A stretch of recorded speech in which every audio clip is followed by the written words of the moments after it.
In this class on reinforced soil retaining structures, particularly in connection with walls, I will try to explain this example that we covered last time, and further guidelines on the design of reinforced soil walls we will see today. As I just mentioned, we have just discussed this example that we need to construct this in a particular location. You want to construct an 8-meter high retaining wall with a sand backfill. You know, it's 30 degrees is a friction angle, and the bulk density is also known, and we have some surcharge that one can use. You know, the like a traffic loading one needs to consider in some of the many of the designs, and we also know the bearing pressure of the soil.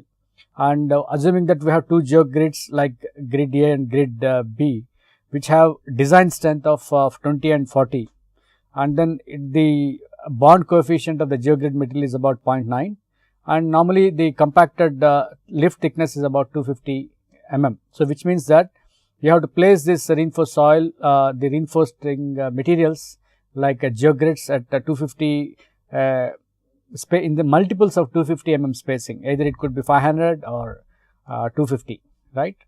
So, this is what we already seen, that the length of the we first go with the external stability considerations, and we get the length, you know, corresponding to a factor of safety of 2. Say for example, we get this length of about say 6 meters for 8 meters high wall, considering surcharge. You know, surcharge is also there about on all these equations are already discussed earlier, and we also calculate the overturning moment. Then we also check for bearing pressure distribution, and we see that the bearing pressure that is imposed because of the RE wall construction is about 271, and it's less than the bearing pressure of the soil. So, so you can even calculate, actually if you assume trapezoidal distribution, you can calculate maximum and minimum distributions, and we also see that there is no tension developed where the minimum stress is more than 0. So, the other thing is that, as just mentioned, we have another type of distribution which is called Meyerhof distribution. One can even calculate the maximum pressure as well using that, and that will be much less than this value as well. And this is what I just mentioned. Now, the internal stability, when you are trying to deal with that, we should calculate in terms of the tensile force, and we try to, this is tensile force is given in this expression in terms of the vertical spacing, because the geogrids, they horizontally they are 1 meter length you consider, and you can, based on this, you can get an expression for Ti, you know, the reinforcement force required at any section, any I section, you know, I level. So, one can get this, and then once if PD is the design strength of the geogrid, and you just try to put some sort of simple program in an Excel, you will get depending on the the strength of the grid, like whether it's 20 or 40, one can prepare some sort of results like this. What it means is that you can see here that if you just plot the grids, the spacing versus the depth plot, this is something very useful to see at what level the geogrid A will be working and at what level geogrid B will be useful. Like say for example, if I just say the geogrid A strength, you know, you can see that it is 20 km per meter, and then you need to provide at spacings much less than 0.25, which is not possible. But so you try to go for 40 kilonewton strength, you know, particularly at deeper levels, you have higher pressures. So you need to go for higher strength of the geogrid. So the way that you see is that up to 2.5, you know, up to this level, up to at least 5.5 meters depth, you can go for this grid with this, and subsequently you can use this. That's what it means. Essentially, you can use that in multiples and all that. That's what in terms of the spacing and in terms of the availability of the tensile force. This is what we do. But apart from it, as I just mentioned, we need to go for wedge stability checks, which are, you know, very important. And as I just mentioned, you need to draw some force polygons and get this tensile force required to close the polygon, you know, that I just discussed in the last time. And once you really even one can do some simple mathematics, simple formulations of minimization and get this equations also. What should be the the tensile force required to keep a particular wedge. The wedge angle is 45 minus 5 by 2. Okay, the wedge angle is 45 minus 5 by 2, and we saw all these expressions, and you get this to ensure the wedge stability. This is one the total force required to keep that wedge in equilibrium condition. This is what it is. Now, we also have the reinforcement force. I mean, at any layer, the pull-out resistance is also there. The thing is that there are two issues that we have. One is the tensile strength consideration. The other one is pull-out resistance. So, the pull-out resistance is beyond the failure zone. Like 45 minus 5 by 2 line. Beyond that, you write an expression, and beyond that length, on either side, top and bottom, there is a resistance that gets provided, which is given in terms of this equation, which is like 2 is on either side and 0.9 is that bond coefficient we have seen in the example and all that. And once you have that, you have the passive resistance which holds that. So, this is an equation, and what we do is that we just check for all the wedges, and you try to see that at every level you have this adequate force in the member, from wedge stability as well as pull out resistance. And we select the materials like this. You can see that, say for example, I said A is a 20 kilonewton per meter, and at 1 meter level you have 2 grades, okay, because you have you are providing, why? Because you just make all these calculations from tensile force considerations. Maybe it's just 8 kilonewtons is required. This is without surcharge and with surcharge. You have to calculate 2 things, because particularly pull out resistance is something like, if there is a surcharge, it is somewhat different, and if there is a pull out, if there is a surcharge, it is lesser. So, you have to take lesser values. So, what we do is that, suppose here you get 42, right. So, then pull out resistance available actually, okay, this is whatever is calculated value, right. So, this is more than what is the two material available, right. So, whichever is the least, so that way we try to see that at every level this is maintained, like 42 is more than, if they provide 2 layers, it becomes within 1 meter, right, within 1 meter of the wedge, you are providing two materials. So, it is fine, like you can, the thing is at 0.25 spacing, at 0.75 spacing, in 1 meter wedge, you can provide at 0.25 spacing and at 0.75 spacing. So, it becomes 2 in 1 meter wedge. So, like that you can take 2 meters wedge, and you can see that you will get particularly here it is alright, but in this case you will get some 141, okay. So, 141 means you need to get the 80, yeah, pull out resistance is higher, right, 141 is higher than 80. So, it is fine, 80 into 4, like that you can check up at every level, and see at any level normally this is like that, the thing is we need higher pull out resistance so that it does not come out.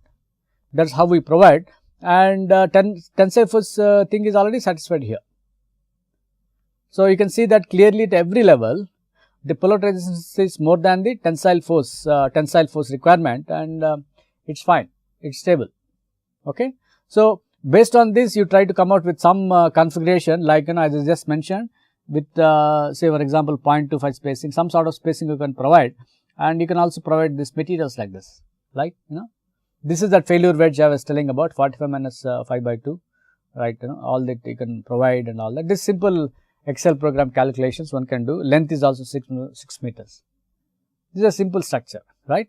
So, this is in a way simple understanding, but then when you are trying to look at certain guidelines, you should be much more rigorous, and many of these guidelines, particularly Federal Highway, from USA you have BS 8006 we also have Indian Roads Congress provisions to some extent, and there are many codes that we have, even NCMA codes.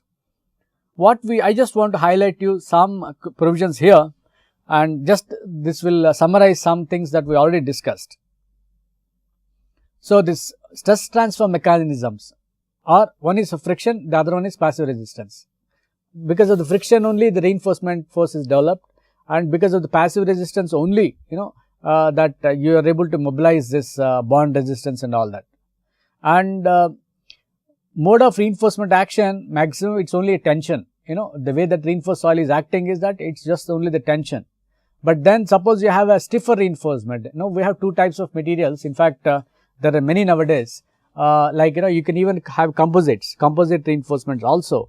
What it means is that the you can have say I told you the geogrids is an extensible type of reinforcement, geotextiles is an extensible type of reinforcement, whereas a steel is not extensible compared to the stiffness that you have in the case of geotextiles. It's much stiffer, so you may call it non-extensible. But then you also have a combination of what is called anchor plates. Sometimes anchor plates also can be provided to reduce the length, pull-out length. As we saw the example in the case of bearing capacity problem, in which if you only take friction alone, the length of reinforcement will be higher, but the moment provide some sort of bearing which provides passive resistance, the length can be reduced. So sometimes you may even try to provide an anchors and all that. So mode of reinforcement in reinforced soil is essentially tension, that's the main thing. But then if you can also take advantage of shear and bending in stiff reinforcements. Okay, that's if you're that's also useful. Sometimes for example, even confinement action, geocells is one material. So one can do a lot of composite reinforcements one can do. But what it means is that essentially we can understand some of these things in a better way and then design better structures. Then another important test that we need to conduct in most of these tests is that pull-out tests. So pull-out tests are very important. In fact, geogrids, geotextiles, something in the field, you can pull out and see pull out load versus deformation is what you get actually. Then you will be able to assess its long-term performance and short-term performance also. Short-term performance is in terms of its force mobilization, right? The long-term performance, say for example, some materials like particularly geosynthetics, they have a tendency for creep. So because of the creep, there will be changes in the tensile forces and all that. So people may even do the pull-out tests maybe after say 5 years or 10 years to see whether the geogrid or geotextile is alright and what is its tensile resistance, what is its pull-out resistance. One can calculate just based on some of this information, right. So they are quite useful. So some more information that like we already saw with reference to the example, what should be the factors of safety. Here with respect to MSEW means mechanically stabilized earth walls. Okay, this is a standard terminology that they use. The factor of safety has to be more than 1.5 and then 1.3 in the case of reinforced soil slopes. Okay, then that is for sliding. Eccentricity at the base, like these are all what we didn't discuss this, but in the codes, in some codes it's there. So like the L by 6 is something that we should the middle third rule that we know already, we have to check that, and in codal provisions it's clearly mentioned. Bearing capacity factor of safety should be more than 2.5. Deep seated stability like 1.3. Compound stability like number of failures another so 1.4. Seismic stability, like the factor of safety is can be reduced to 75% provided the earthquake force is considered in the design. That we will see that how do you consider that. Static factor of safety is how much. It's here, it's say for example you have said 1.5 here, then that is without any earthquake force. But if you consider the earthquake force into calculations, you say 0.75 of static factor of safety, and 1.5 to 0.75 will be the value that you should get. So internal stability also, like pull-out resistance, the factor of safety should be minimum 1.5. Internal stability for reinforced slopes about 1.3. Allowable tensile strength, allowable tensile strength of all these materials is something very high, is it not? Like you have we know the yield stress of the steel or geogrids or whatever. So you can see that 0.55 is the allowable stress. Okay. Then for steel grid connected with reinforcement panels, it's 0.45. So this is all in connected with steel. But then suppose you have geogrids, you have a number of reduction factors that I already discussed, and it can go up to about as I said, because of damage it could be 1.3, because of environmental conditions it could be 1.5. So long term strength requirements and all 1 point, it depends on say 50 years or 100 years, it could be 2.3 like that. If you multiply all of those factors, it may come down to total factor could be 7. Say for example 1.3 into 1.5 into 1.2 like that. If you just multiply, all that correction factors could end up as 7. And suppose the design strength of that material, we got, earlier we used the design strength of 20 and 40. So 20 into 7, maybe 20 into 7 means 140 kilonewton per meter should be the value of the geogrid or the rating of the geogrid immediately. Now if it has done, immediately you take the sample and test it, and if it shows 140 kilonewton per meter, then it's fine. Then you also have information about all these reduction factors, and use those reduction factors correctly, and then you will get the correct long term strength and all that, and you can say that yes, the design is satisfactory. This is another important figure, like see the estimate of deformations, because reinforced soils are all flexible structures. Like when you compare with the reinforced concrete structures which are rigid, the reinforced soil walls are flexible structures. Because of their flexibility, like essentially because of the interaction between the soil and the backfill, there is some movement, and then what is that movement, how much it can happen is something that one should understand.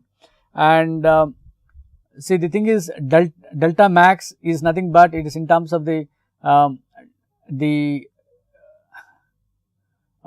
it's called relative displacement coefficient. They have given here, it's called a relative displacement coefficient, which is again given in the codes, and in the case of inextensible reinforcement is h divided by 250, and in the case of extensible means geogrids delta r into h divided by 75. So the height of the wall in meters. So for example, if 10 meters is the height of wall, and normally L by H ratio will be in the case of about 0.7 or 0.65 or something like that. Even you have seen the other day, just now 6 meters is the length of the reinforcement, 6 divided by 8 will be 0.75. Like that, normally the code says that it should be about 0.7 H. So when you take it to 0.7 H, this relative factor is about 1, and if you use that 1 here, 1, so this 1 into that H is, say for example, the 10 meters divided by 250. So much of mm will be the or the units of the displacement allowed. Okay, we have seen that we have measured also. Like it's a very important property, because to understand, normally you have to measure deformations in reinforced earth walls. It's very important, and otherwise the problem would be that you will not be able to understand to what extent these relationships are valid. Okay.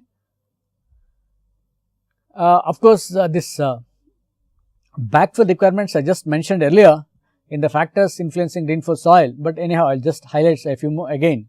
MSE walls, plasticity index should be less than 6, and the gradation characteristics are given like this, like 1 or 2 mm 100%, 0.425, 0 to 60, 0.075, 0 to 15.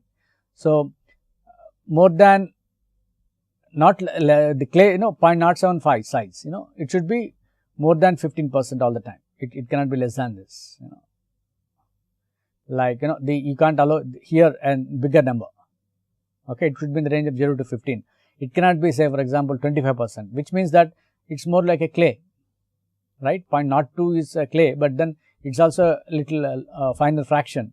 So you don't allow them material to be too finer. Okay. Then Cu is the coefficient of uniformity is less than or equal to 4, and for slopes PL, the slopes it's this is another one. Okay.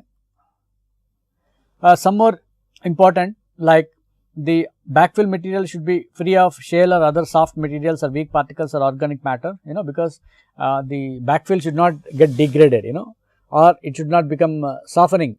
Some materials like talc and all that, if you just have a saturation with them, they may become little soft. So we don't want that.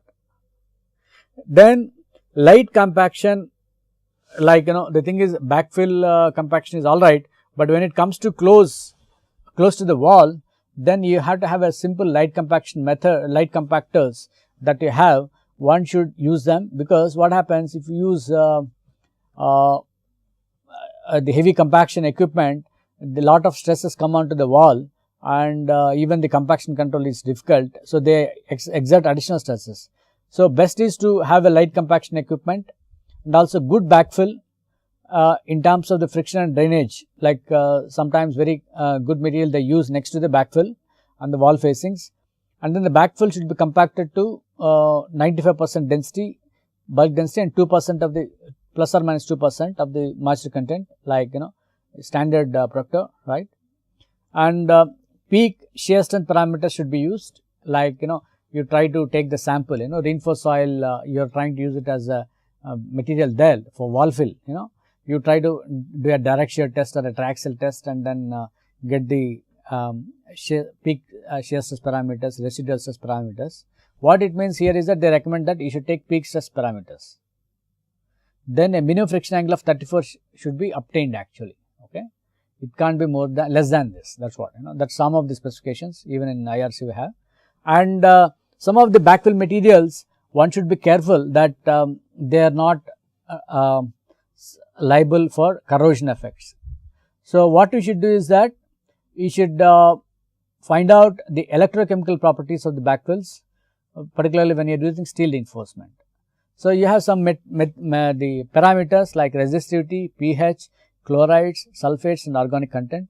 You have permissible limits here. So, one should just and then you have a standard method, ASTO methods one can use, and you have to see that in this particular backfill or the wall fill that you are using, you don't have, you have the properties less than this limit specified, particularly when steel reinforcement is present.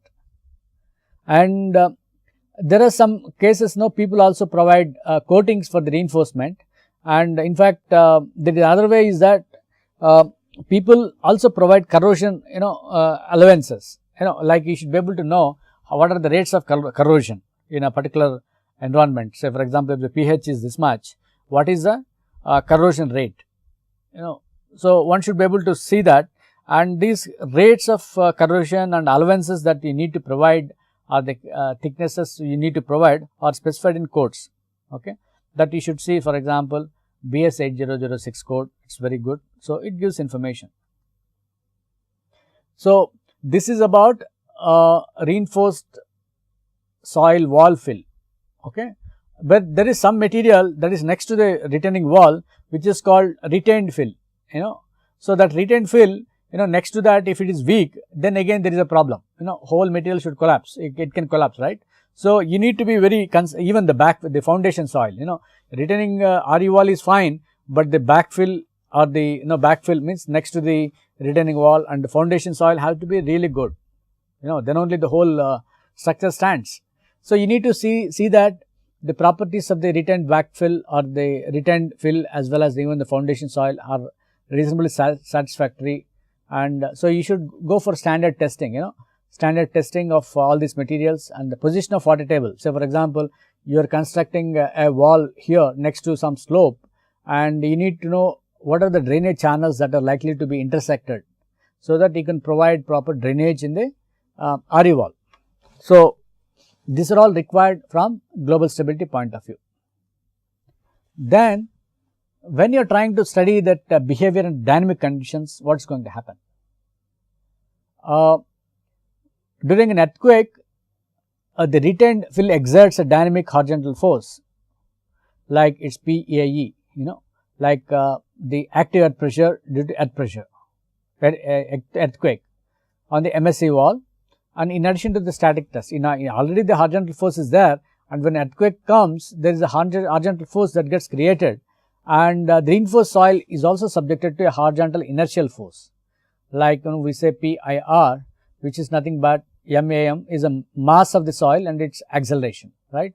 How much is that force that it gets subjected to? So, these forces you should know, and the active portion of the reinforced soil is assumed to act at a base width of 0.5 h, and AM is a maximum horizontal acceleration in the reinforced soil wall. So, what we do is that we calculate these forces like active force due to earthquake, and also the horizontal inertial force due to in the reinforced soil mass and add. So, then actually the force PIE you can evaluate by Mononobe-Okabe method. I am sure that you must have learned this procedure in earthquake geotechnical engineering, where you get some information about how much is the, if you know the horizontal force or the horizontal earthquake coefficient, you can calculate the earthquake force acting. Okay. That earthquake force should be added to the static forces, and including all static means weight, surcharge and all that, and then the dynamic stability is evaluated. Allowance of about 75% of the static factor of safety is allowed. Okay. That is what we discussed already.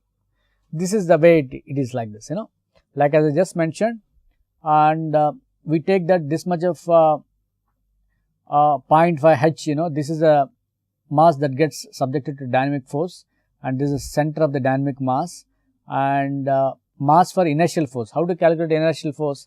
This much of soil participates in the movement. So, PIR, this is the one, and this is what you calculate like this. Okay. Then we assume that we take 50% of the AE and it acts at a point 0.6 h. The static force acts as h by 3. So, these are all some, when you are trying to calculate what are the things you have to calculate: sliding forces, factor of safety with respect to sliding and overturning, right. You have to calculate when you are looking at and then all that calculations you should make, even bearing capacity check and all that. So, this is very important when you are trying to assess the stability of the reinforced soil under earthquake conditions. So, of course, the codes give much more detailed matter, and then you have software as well, but one should be very careful in understanding these provisions properly and then applying some of these rules. Okay. So, suppose the material is subjected located, the reinforced soil wall is located in some area where we know the horizontal ground acceleration based on design earthquake, and so we calculate the maximum horizontal acceleration. AM is in terms of 1.45 minus A into A. Actually, you know about amplification factors in earthquake that comes based on this. There is a lot of research done on this, but this is the way that it is given in the Federal Highway Code. So, then the PIR and the PIE is given by these expressions like 0.5 AM gamma R means reinforced soil, and then h square, and then 0.375 AM into gamma F fill h square. So, you add to the static force acting on the structure 50% of the seismic force and the full inertial force, as both forces do not act simultaneously. So, as I just mentioned, we just follow this particular diagram what we discussed, and then calculate all the forces and see if the materials or the factors of safety are acceptable. A few more additional points that we should understand.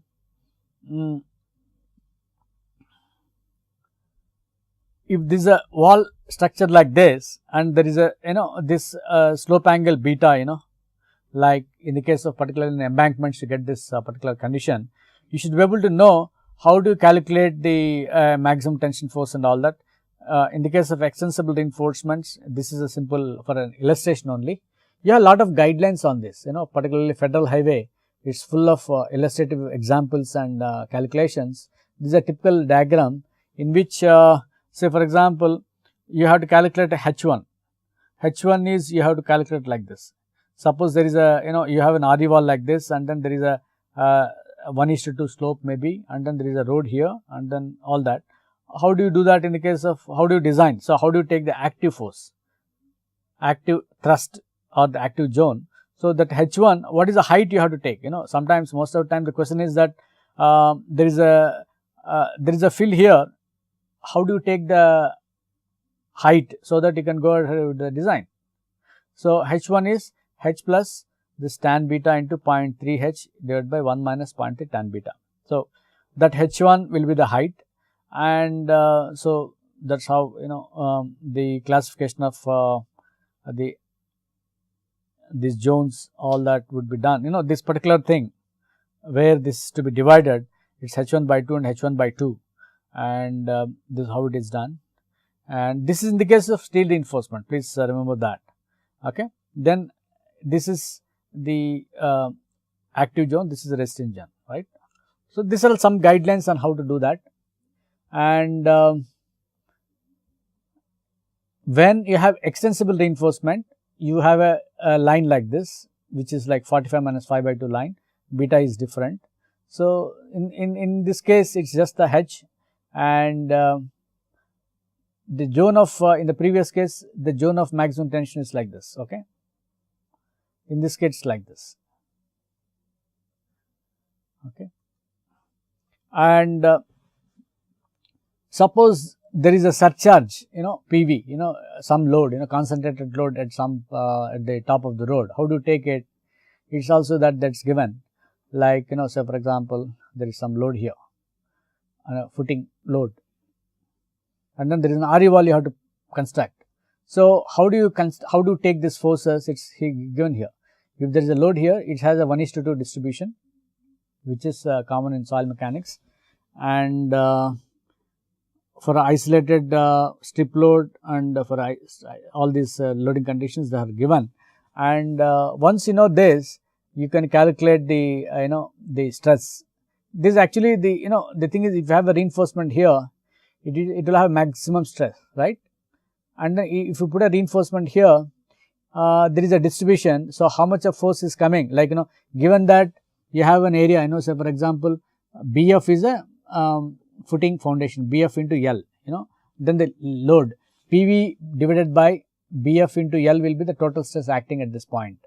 Now you want to reduce that length, so you have to proportionally reduce using this 1:2 distribution, and then design the reinforcement properly. Okay, you have to design the reinforcement properly, and the thing is that just we saw that it's Ka times sigma V, right? How do you calculate the tensile force in the reinforcement? Essentially, what is the horizontal stress? How do you calculate? You are calculating the tensile force, and it's over some spacing, and say you need to essentially calculate horizontal stress. So horizontal stress is always a fraction of or the multiple of vertical stress. So when you have a surcharge here, and you need to have this vertical stress and multiply by K0 or Ka, whatever, right? Then you will get the horizontal stress, and then knowing the horizontal stress, you can design for tensile force required. There is another case where your RE wall is on a curvature. Okay, so there could be some horizontal force acting like this. What you saw was a vertical load, and even for horizontal force also one can completely check this. Okay, and they have some appropriate formula for this. What should be the lateral force that one can expect when you have a thing like this? So that's also possible. So and then you also have similar guidelines. The thing is that they're all given in some codes. Just one should be aware that yes, it's possible to follow these codes and then give some design solutions. And then they're all very important. You can't ignore them. That's very important thing is that you cannot ignore these factors, and you should consider them in design.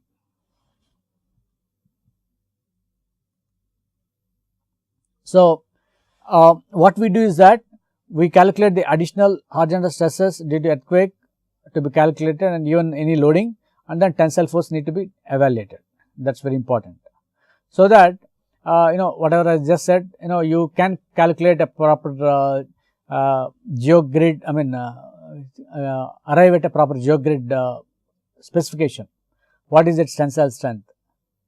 Or like say we have seen that in the design calculations just we discussed, we saw that the tensile force is 1, and then we also have pull out resistance is 1.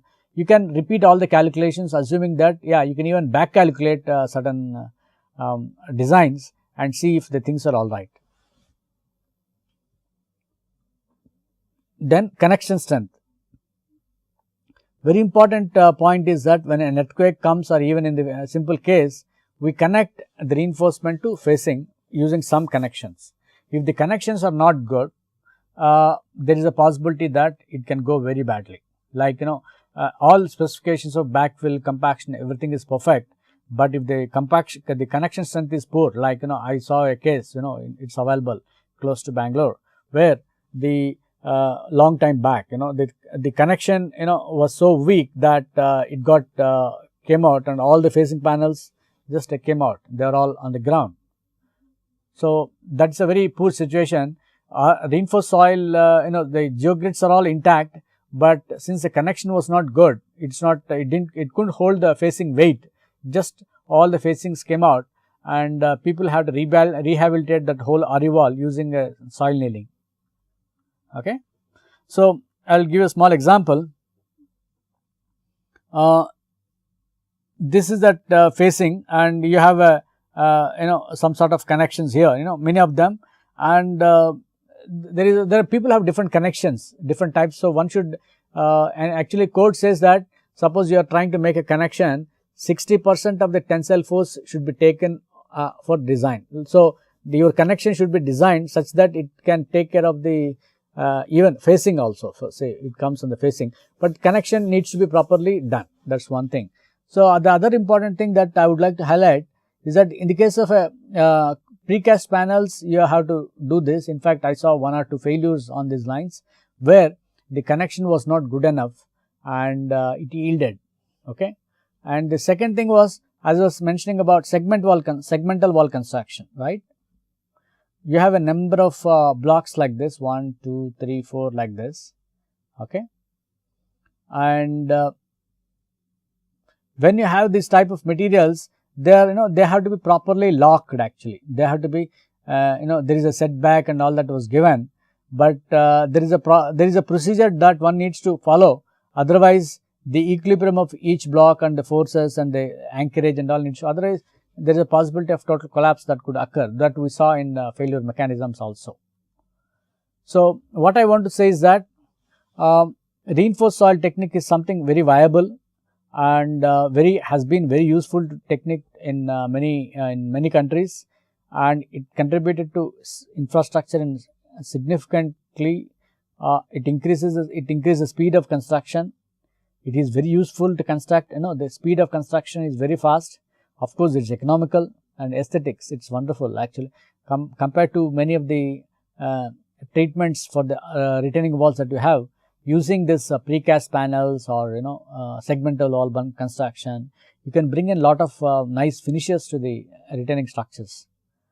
Very importantly, one should understand that this technology needs to be understood in terms of its response, construction features.